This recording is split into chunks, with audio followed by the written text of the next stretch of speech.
On Friday, July 28th, temporary shelter and supportive housing organizations, along with community agencies serving refugees, social housing advocates, and City Councillor for Ward-10 Spadina for York Asuma Malik, rallied in front of Minister Chrystia Freeland's office, located at 344 Bloor Street West, calling on the federal government to fulfill the responsibilities and ask for affordable housing and shelter funding now. They claim it's time for the federal government to step up and address the refugee shelter and housing crisis in the city. My name is Donovan Hayden, he, him pronouns. I am an organizer from Progress Toronto, and I will be your MC for the day. I'll try to talk as least as I can so we can give our great speakers a chance to come rap to you a little bit. But before I do, I just want to say my part. When I first saw, our office is right by 129 Peter Street. When I first saw this, of course I didn't know what was going on. I saw the suitcases, I saw, mostly black people, other black people sitting on the sidewalk. I didn't know what was happening. Once I found out what was going on, I'm in politics, and I still didn't believe that anyone would care and that anyone would do anything. One, because these are, refugees and asylum seekers, and two, because these are black people. But this has been so encouraging to me, to see organizers come out, to see community, black-led groups come out and organize, and make sure that we are not forgotten, and make sure that this country does not pride itself on multiculturalism and inclusion, meanwhile letting black people sleep on the street. So this is the start of something, and we're going to keep it going. I am still discouraged that the federal government, although gave $97 million for the initial sheltering of refugees and asylum seekers, that they have now said, nope, our job's done. We're in the job of welcoming people. We are not in the job of housing and supporting them. And that is discouraging to me. But seeing all these people, all y'all out here taking action, that's what it's about. We are calling on Minister Freeland and the federal government. Thank you. We are calling on Minister Freeland and the federal government to deliver $60 million needed to fund additional shelter refugee spaces for the rest of the year, to establish a welcome center that is co-funded by the provincial and federal governments. Gotta flip my page over here.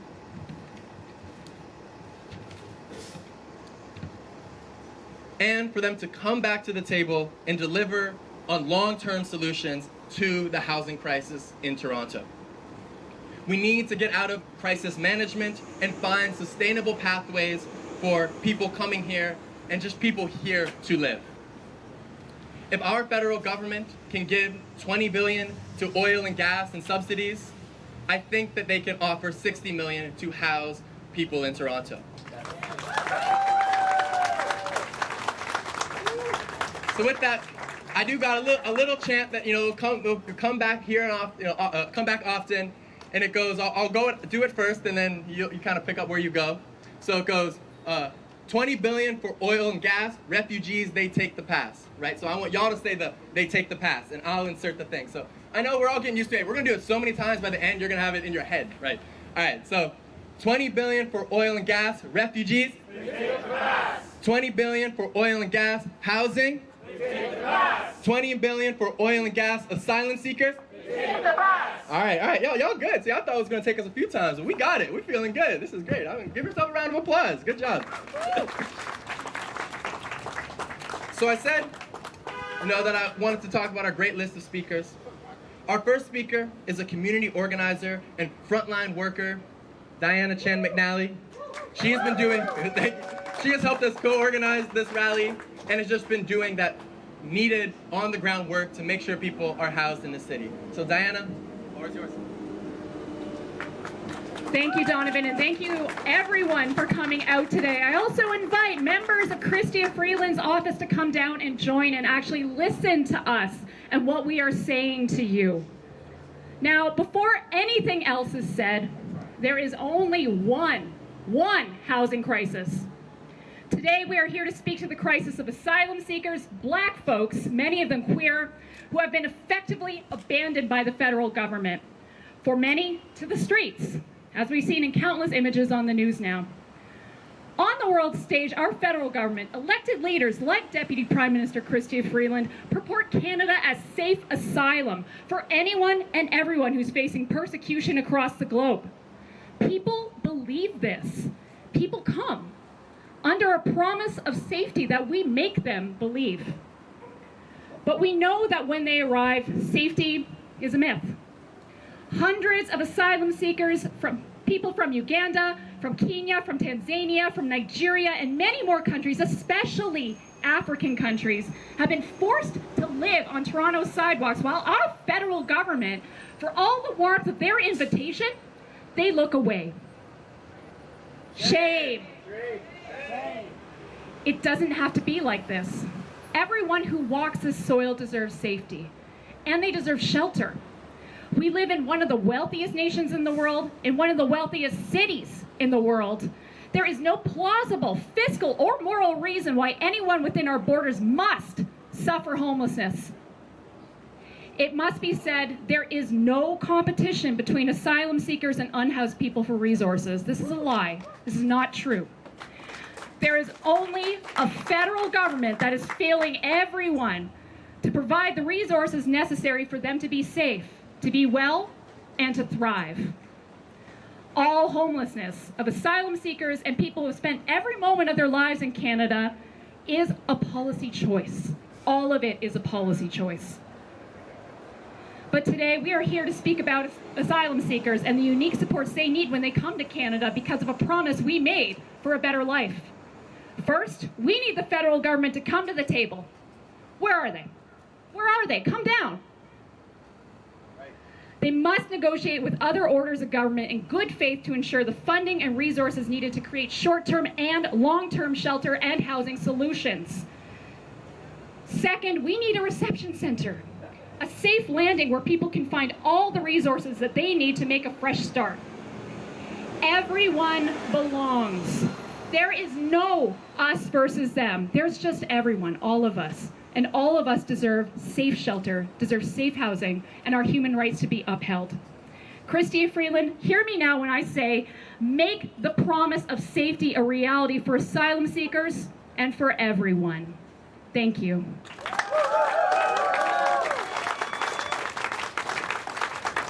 $20 billion on oil and gas safety. 20 billion for oil and gas safety. 20 billion for oil and gas housing. Thank you, thank you, thank you. Woo! Give a round of applause to Diana Chan McNally and all of you. Our next speaker, you heard Diana mention one of our demands is a refugee welcome center. And that is in cooperation with the provincial and federal government. But as we know from this crisis, a lot of times organizations are picking up the slack and picking up what is missing. One of those groups is the Chrystia Refugee Welcome Center that already exists right down the street. And we have Manny Wong here who's going to be speak to you today. Manny.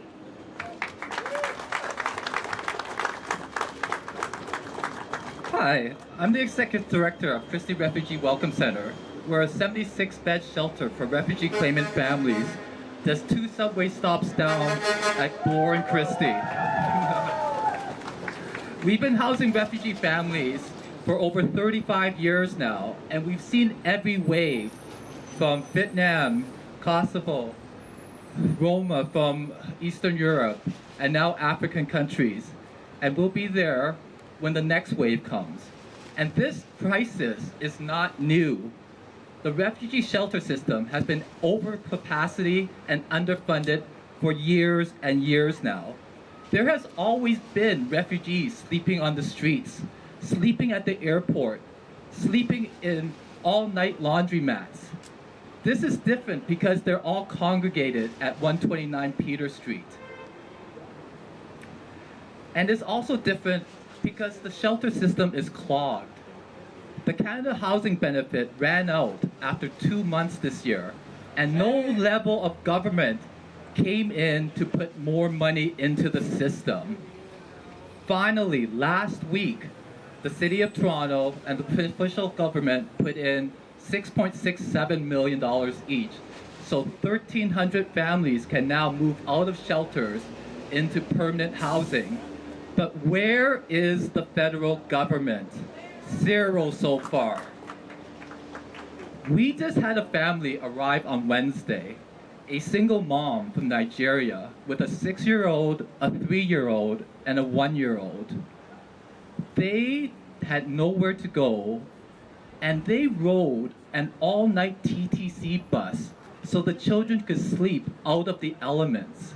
And they did this for nights with nowhere to go until they finally found us, and we've given them shelter. But it should never come to this. There should be a 24/7 reception center where all just arrived refugee claimants and asylum seekers can be sent in order to be directed to an open bed and given the correct information that they need. This is something the federal and provincial government can co-fund together. Let's stop this needless suffering.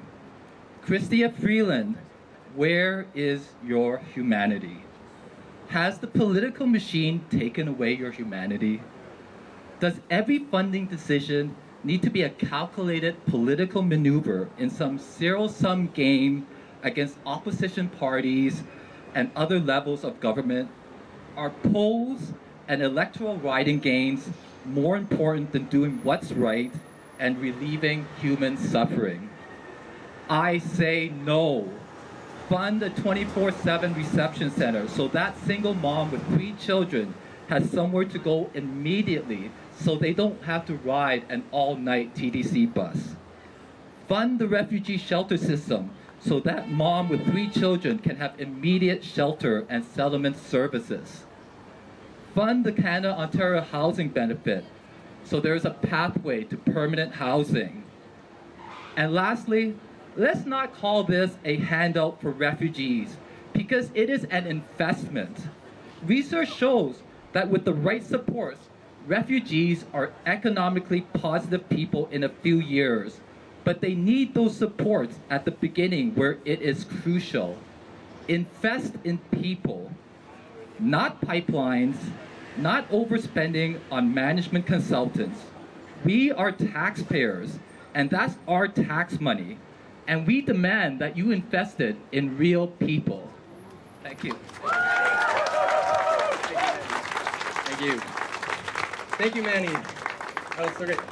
And one thing mentioned is about funding, right? And so my breaking news desk, this comes in the form of Saman Tabasinajad, just mentioned to me that the federal government just reported a $1.5 billion surplus, right? $1.5 billion surplus this fiscal year, and they still cannot fund and support people. What do we think of that? We were okay with that? That's fine? Right. Now, I mentioned before, one of the great things that I personally appreciated seeing in this crisis is Black community groups coming together and organizing and taking care of people. One of those people, of course, is standing right over there. The 2 great shirts as well. Christopher Nakamwe from the African Center of Refugee Speaks.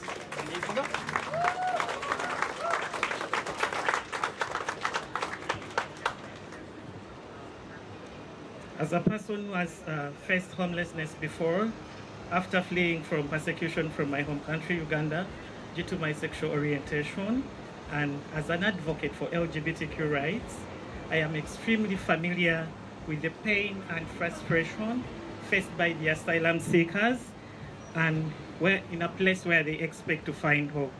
Hello and good afternoon. My name is Christopher Nkamwe, the Executive Director of the African Centre for Refugees in Ontario, Canada. It is a refugee serving organization that supports vulnerable LGBTQ refugees right from the time they enter the country until we integrate them into the Canadian setting.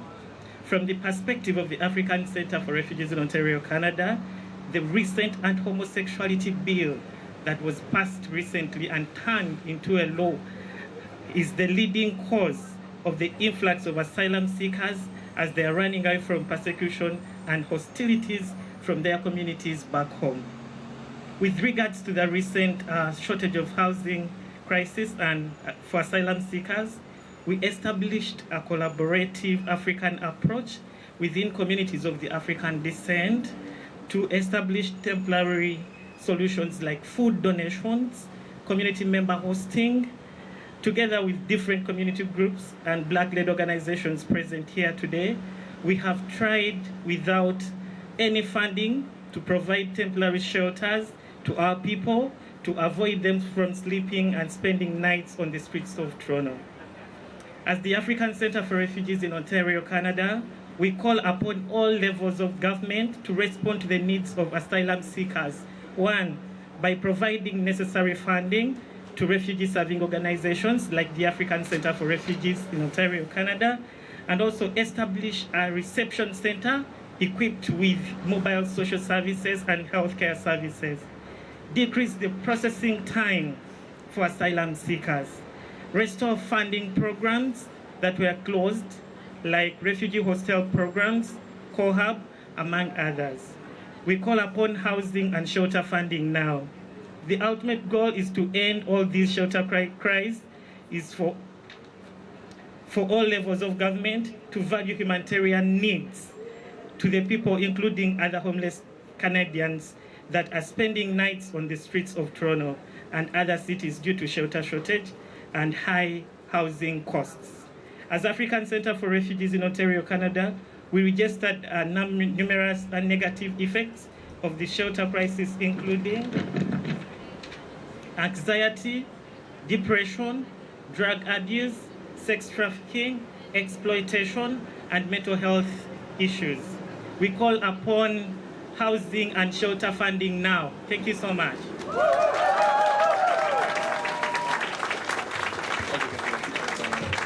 Thank you, Christopher. And Christopher has to make a quick little run out because he's about to do another press conference later this afternoon. A lot of community organizations are going to be speaking up in North York, so just a heads up. But thank you, Christopher. Woo! 20 billion for oil and gas housing. 20 billion for oil and gas housing. 20 billion for oil and gas welcome center. All right, I threw a little fun one in there for you, so you reacted well. Our next speaker is Francesca Elodie Ross. She is from the Romero House. They provide housing and settlement support for refugee claimants. I had a chance to speak with her before and learned a lot of new things, and I hope y'all do as well. Thank you. So I want to talk specifically about why we need a refugee reception center. The number of people who come to the doors of Romero House, taken by the hand of a stranger that they met on the subway or bumped into on the sidewalk, and they said, "Come here, Romero House will help you." It's, on the one hand, a very beautiful testament to the kindness of strangers in Toronto. On the other hand, it's concerning because refugees coming to this country need advice about what to do when they get here, how to get protection, and it shouldn't be just randomly whether they get good information or not. Because some people run into people who give them bad advice, and they run into people who try to take advantage of them, or they don't get any information and they miss their deadlines. And the consequences are serious. If their claim is rejected and they're deported, they could face death. This is a matter of life and death, and that is why we need a refugee reception center, so that people can get accurate information about how to navigate this very complex process of getting protection in Canada. When my father came to Canada in the 60s from Spain, it was a Catholic fascist dictatorship, but he was married to a Canadian woman, and he had her support in navigating the life here. Many refugee claimants don't have that. They don't have anyone to help guide them through this process. We need a refugee settlement reception center to help people find housing, find good legal representation, to gather evidence for their claims, and in the meantime, to access social services, to find a job, to learn English. And all of that is what a reception center could offer us. We used to have the Ontario Welcome Center. Apparently it was at Spadina and Dundas, just a few blocks from here. And that's what it offered. And it was shut down by the government, and we need to open it again. We need it now more than ever. There are 100 million displaced people in the world, and there are only more of them are going to be coming to Canada one way or another. We need to be prepared. We need to stop these stopgap solutions. We need to invest in long-term accurate, kind welcome for refugees. So I'm calling on, we have the Red Cross First Contact Centre. It's a great start, but it doesn't have the capacity to welcome everyone. We need all 3 levels of government to step in, and we're calling on Chrystia Freeland to step up and make the reception centre a reality. Thank you. Thank you, Francesca. You know, one thing that really struck me from when we talked before was that we had a welcome center, right? So much of what we do in Canada say, oh, we can't fund that, or oh, we can't do that, that's just not what we do. But we have done these things, and there was, as I think Diana mentioned it before, these are policy choices. This was a choice to get rid of that welcome center, and it is a choice now to not open the welcome center in Toronto today. Oh, man. I am so sorry, folks. Y'all have been so good. Y'all out here in the heat, and I'm just doing that to your ears. I apologize. Our next speaker is another person who's also doing the work that our government should be in making sure that people have housing and support. I'm proud and happy to introduce Sue Mi Cheng from Street Haven. Thank you, Donovan. Good afternoon. My name is Sumi Chang, and I'm the Executive Director for Street Haven. We've been serving vulnerable women for nearly 60 years in Toronto, including right here in Chrystia Freeland's riding. In fact, we established Canada's first women's shelter. We're seeing that the homeless and housing crisis is getting worse and not better. In all the decades we've been serving homeless and vulnerable women, we've never seen this kind of crisis on the streets and in our shelters.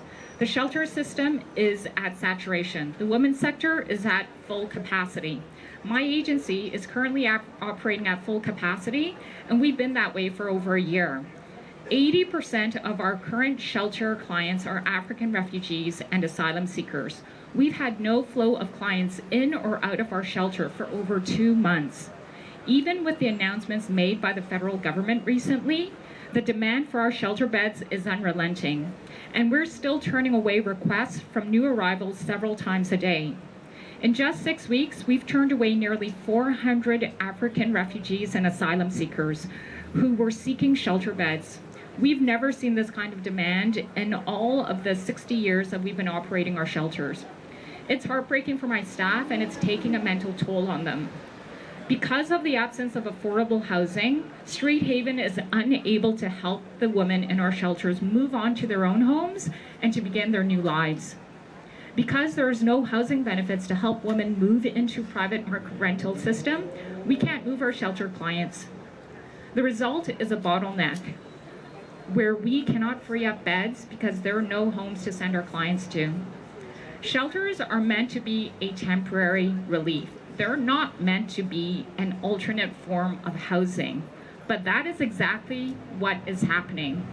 Let's be very clear. This is not a refugee or a newcomer problem. It's not a problem of us versus them. This is about all of us. This is a housing and homeless problem. Until the federal government and the other levels of government can step in and substantively invest in and introduce more shelters and affordable housing in Toronto, this problem is going to persist. Thank you. Learn the hard way. Thank you very much. Yeah, I think one thing I keep hearing and really appreciating is that, and even it's changed the way I'm even thinking of it, is, yeah, that this isn't a matter of, refugees and asylum seekers, that this is a housing crisis, and this is one crisis. And I mean, I'm already learning stuff, and I really appreciate everyone who has mentioned that today. One part of this that's also goes into it is workers, right? Many people coming here, you talk to a lot of the asylum seekers, refugees, they are looking for work, and oftentimes when they come to work, they are in jobs that are exploitative and do not have supports. But there is a network, the Migrant Rights Network and the Migrant Worker Alliance, that is doing work to help elevate and support people. So coming to speak today is Hassan. Hassan, the floor is yours. Good afternoon. Okay, we're gonna start with a little chant. You gotta say, refugees are welcome here. Can you do that? Yes. All right, say it loud, say it clear. Refugees are welcome here. Say it loud, say it clear. Refugees are welcome here! Say it loud, say it clear! Refugees are welcome here! Say it loud, say it clear! Refugees are welcome here! We gotta get at least to the 4th floor right now. Okay. All right, on a count of 3, I want each of you to say your name, okay? 1, 2, 3. We're here really to talk about what names mean. These governments, the city, the province, and the federal government tell us that people are divided based on the title that is assigned to them. You are a citizen. You are a refugee. You are an asylum seeker. You are undocumented. You are a migrant worker. You are a student. What is it that divides us? Do we all work? Yes. Do we need to eat? Yes. Do we need shelter? Yes. Do we need love? Yes. Then that makes us human. That makes us human. And that makes us workers, unless you're a boss, in which case, goodbye. As workers and as the working class, we fight for our rights. We are the ones that create profit, and we are the ones that ensure justice. But this government says that each group of people is going to be separated, right? What have we been fighting for the last 2 months? The city says we don't have shelter for asylum claimants. The federal government says we have responsibility for refugees, but not asylum claimants. I'm not sure what Doug Ford thinks. So we have this problem around dividing people into categories and then denying them rights. Does that sound fair to you? No! Does that sound just to you? No! Why is it that if today you filed an asylum claim, you would be considered a different person because of the paperwork you did? Exactly. If you are an unhoused person in this city, why does it matter the color of your passport? Why does it matter if you had time to go file your papers? Why does it matter if you've lost your ID? Does that make sense? Yes. We are in a crisis of unhoused people. We have a housing crisis. Can anyone here say, tell me, is your rent decent? If you're paying rent, is it good? Do you like it? Does the first of the month hurt? Right? How many of us are a few paychecks away from total crisis? But the shelters are full. Decades and decades of cuts to public services and austerity means that there's not enough places for us to sleep when we are in crisis. But the banks, the corporations, these grocery stores make so much money that we can't pay our rent, we can't buy food, we can't pay for our lives. Does that make sense? No. We are living in a society where the rich get richer, the rest of us are getting poorer, and there are no support systems. Now, at some point, 8 weeks ago, someone in this city decided that they were going to turn away asylum claimants from shelters, right? That's when this supposed crisis started. But as you've heard from person after person, this crisis has gone on for a long time. There is just not enough space. Hundreds of people call the central intake line for shelter and are turned away. At our offices, which is just across the street, every day, every week, workers are showing up who are getting fired, who are being exploited, who are living in their employers' homes, but if they try to leave, they have nowhere to go to. We have a government that refuses to support them. And then there is this football. The city says it's the federal responsibility. The federal says it's the province. The province says it's the city. Do we care? No. Does any of you know the difference? And why should we? Why should we try to understand that our taxes, like when they take our taxes, is it, is it like a Trudeau's face for one, Ford's face for the other? No.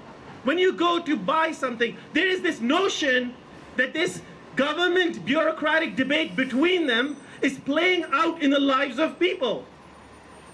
Refugees have been used in this city and by these governments as a political pawn. People were thrown out onto the streets to create this crisis. They were denied shelter, and then the other governments have simply not stepped in.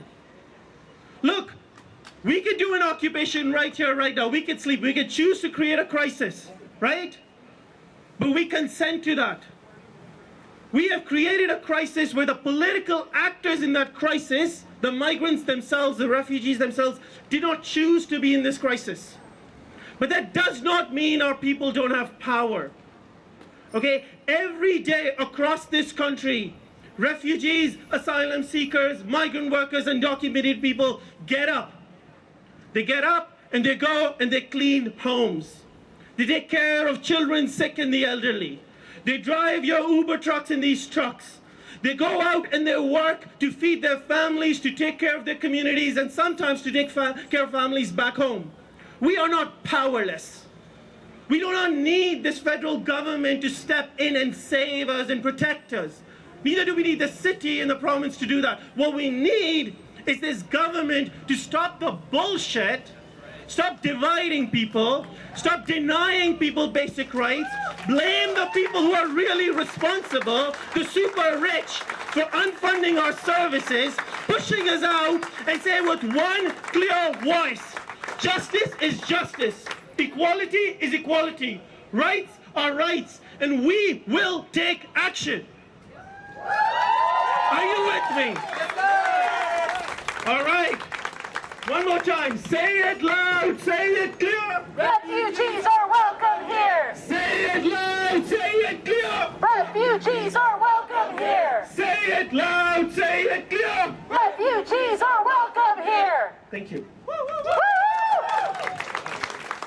Thank you, thank you. I don't know about y'all, I'm feeling fired up. That was, yeah, I don't know. If people feel fired up after that, if you ain't, you got a hard ice or something.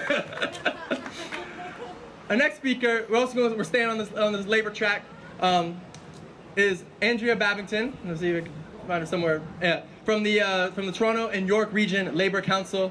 She has, been so instrumental in organizing folks, and especially, I've attended many trainings to be the organizer I am today. So, Andrea, here you are today. Welcome. Got to hand off the flag. Thank you. Okay, I don't want to repeat what the other speakers have said because I think we are in agreement here.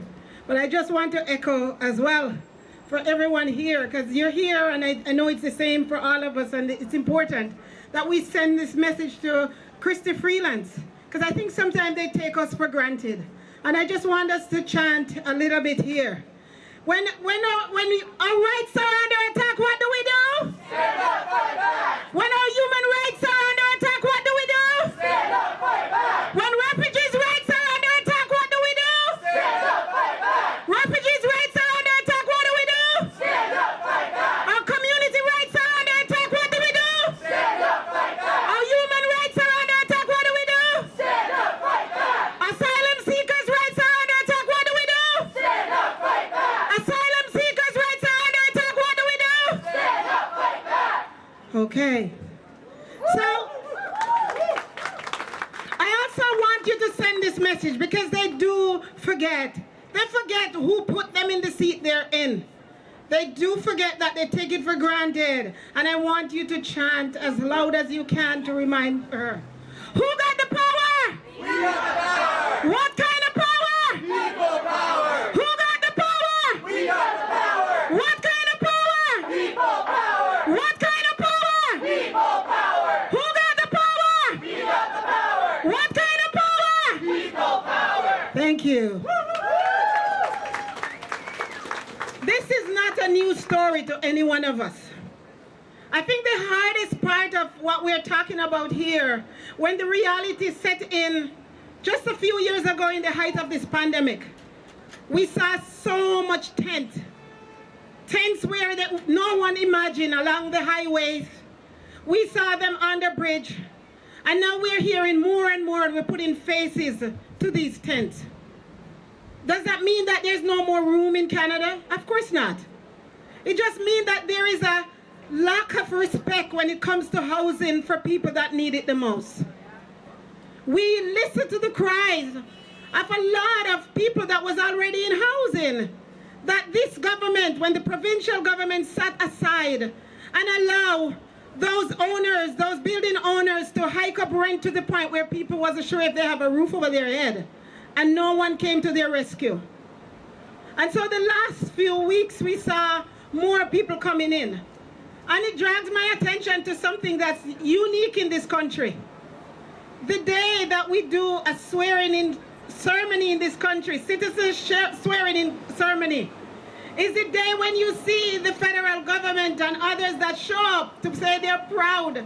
They're proud of the people that come into this country and this land. And if that was so true, why is it that we have new people coming in and they're coming in for support and we're hiding and we're turning our backs from them?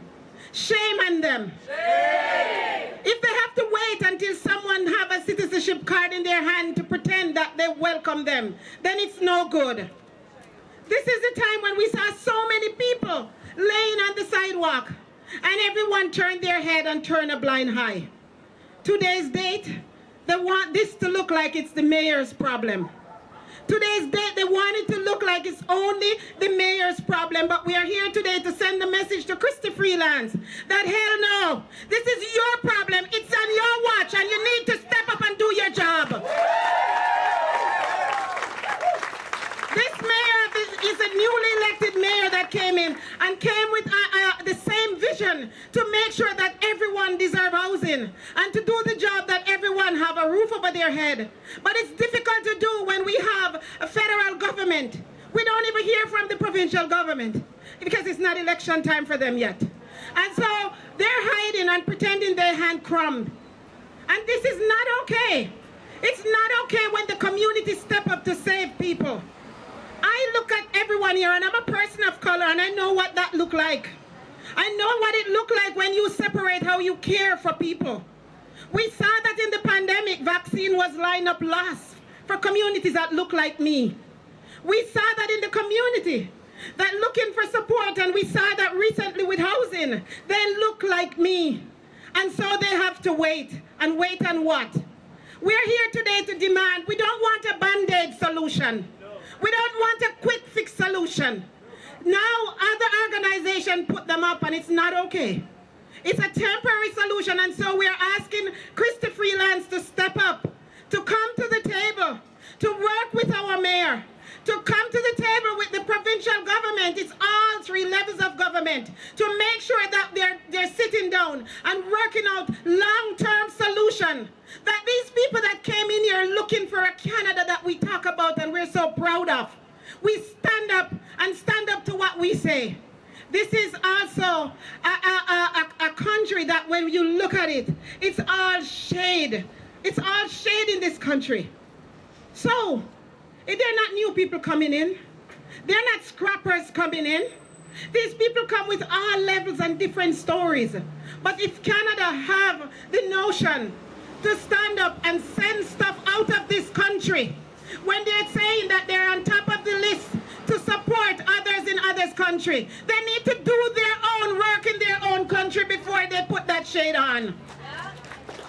So I'm just here today representing the Toronto and York Region Labour Council for 220,000 of our members that represent every single one of these asylum seekers that are here today, to send the message that we're standing right. We're going to continue to fight, because who is here right now need housing. The people that are fighting to stay in the house need housing. And so the others that are coming need to know that the country that we are so proud about, when it comes to Chrystia Freeland, she needs to do her job.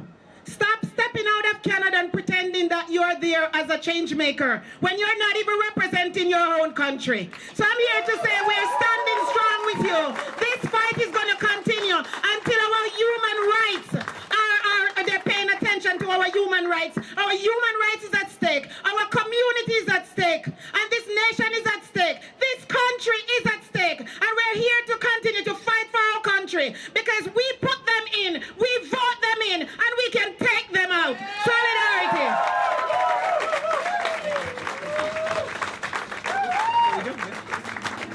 $20 billion for oil and gas, refugees. 20 billion for oil and gas, housing. 20 billion for oil and gas, asylum seekers. Say it loud, say it clear. Refugees are welcome here. Say it loud, say it clear. Refugees are welcome here. Say it loud, say it clear. Refugees are welcome here. Amazing, amazing. I stole that one at the end. I love that one. I loved all the chants today. Thank you all.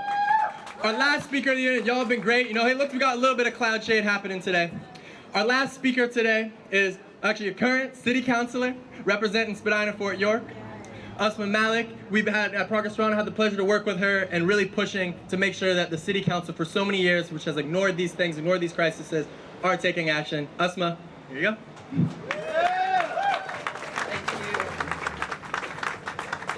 Good afternoon, everyone. It's so beautiful to see you all here. How are you doing? I want to start by thanking Progress Toronto and the organizers of this event and every single one of you for being here. I want to thank you, Donovan and Diana and Christopher and Manny and Francesca and Sue and Hassan and Andrea for your powerful words and your even more powerful actions. We are more capable together, and what we've heard loud and clear is that there is no way we are going to be divided. We are standing united and standing firm in these demands for every level of government to step up. Are you with me? As was mentioned, my name is Asuma Malik. My pronouns are she, her, and I'm very proud to be the City Councillor in Toronto's Ward-10 Spadina, Fort York. And I've said this before, and I'll keep saying it, that in a city like ours, we should be able to welcome people fleeing persecution and finding a safe place to be without hesitation. The City of Toronto should have the resources committed by the federal government to do this, and it is absolutely unacceptable that that is not the case.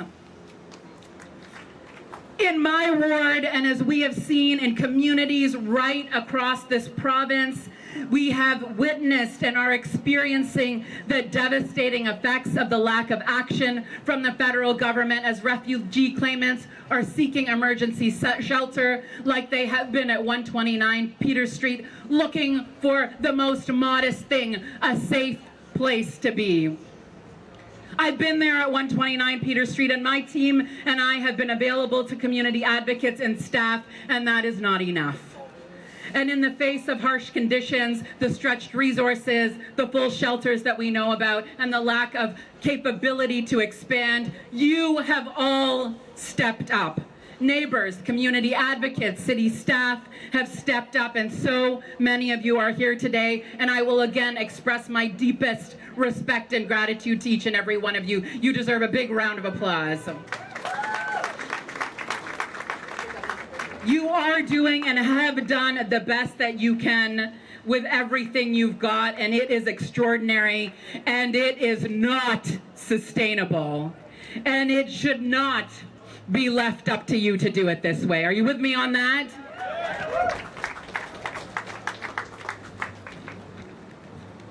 We heard this afternoon that we know what we're capable of because we've seen it before, and this past week has shown what is possible. A window into what happens when the federal government and the provincial government join us at the table, with the federal government committing the $97 million of the $157 million that the city urgently needs. The city has been able to continue to shelter 3,300 people in our system currently, and to secure hotel and other shelters for at least 240 refugees and counting.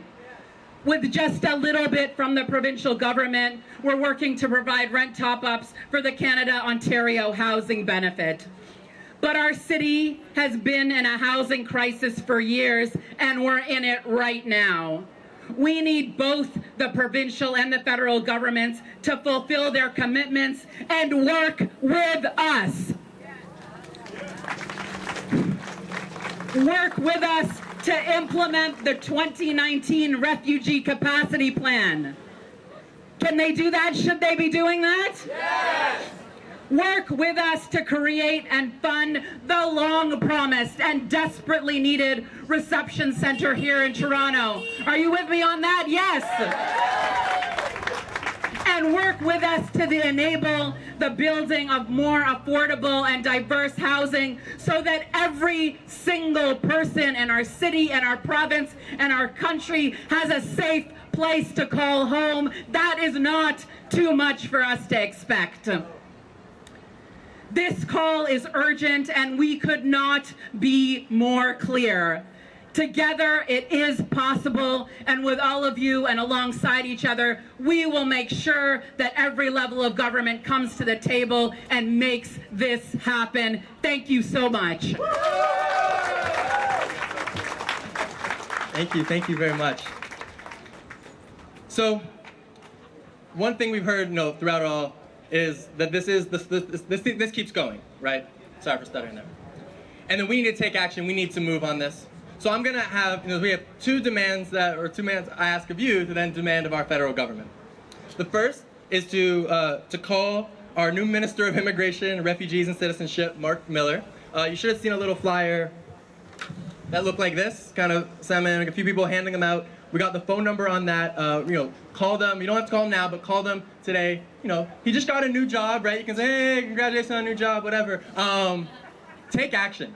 How about your first day or second day in office, you do something that can actually not only save people's lives now, but save people's lives in the future, right? The second thing I'm gonna ask everyone, y'all have been really great hanging out here in the sun, and we got a few people with hats and sunglasses, hopefully got the sunscreen. But I think we should step inside. I think it's time for us to get out of the sun and step inside and directly deliver our demands to Chrystia Freeland's constituency office. Are you with me on that? Nah, that sounded like, yeah, maybe. I kind of like being in the sun. I said, are you with me with that? Great. We got our demands. We got a list of things, and we're going to go pay our Member of Parliament, Chrystia Freeland, a visit. So thank you. Come join, and thank you all for coming out if you can't make it. This work continues. This fight continues. Check out Progress Toronto. Check out the groups that have spoken here today, and let's keep this going to make sure that all people in the city are housed. Thank you. We'll be back. We'll be back. We'll be back. We'll be back. We'll be back. We'll be back. We'll be back. We'll be back. Don't forget to like, comment, share, and subscribe to our YouTube channel, and check out all of our social media platforms. For more information, check out our website.